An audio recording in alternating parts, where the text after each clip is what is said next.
మన షాప్లో అరకలు ఇవాళ ప్రెజెంట్లీ ఇంట్లో ఇవాళ కుక్ చేసినాం శ్రీరామనవమి స్పెషల్ అని చెప్పని. సో మా ఇంట్లో వాళ్ళు ఇది కుక్ చేసారు. సో చాలామందికి అన్నం ఏంటంటే పుల్లలు పుల్లలు ఉండాలి, సో ఈ అరికెలు ముద్దకు ముద్ద అవుతున్నాయని చెప్పని అంటారు. నేను చేసిన ప్రాసెస్లో అయితే కంప్లీట్ మన రైస్ ఎట్లయితే పుల్లలు పుల్లలు ఉంటుందో సో ఆ విధంగా కుకింగ్ చేయించినాం అనమాట. కరెక్ట్ మెషర్మెంట్స్ తీసుకొని అండ్ 8 అవర్స్ అంటే 8 to 10 అవర్స్ నానబెట్టాలి. సో కరెక్ట్ 8 అవర్స్ నానబెట్టి సో మార్నింగ్ ఇట్లా కుక్ చేయించిన.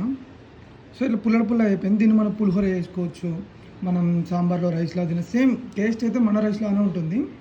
అండ్ ఇది తిన్నారంటే మన రైస్ని వదిలిపెట్టేసి దీని మీద కన్వర్ట్ అవుతారు. సో మైండ్ అంతా దీనినే అడిక్ట్ అవుతుంది. సో ఆ విధంగా ఉంటుంది అనమాట దీని టేస్ట్. సో ఇది మనం దేనికి బాగా స్పెషల్ అంటే మనకి ఎముకల ప్రాబ్లం ఉన్న వాళ్ళకి సో అరికెలు మేజర్ బెనిఫిట్స్. ఎముకల ప్రాబ్లం ఉన్నవాళ్ళు, సో మనకి కండనరాలకి అండ్ మళ్ళీ ఇమ్యూనిటీ సిస్టమ్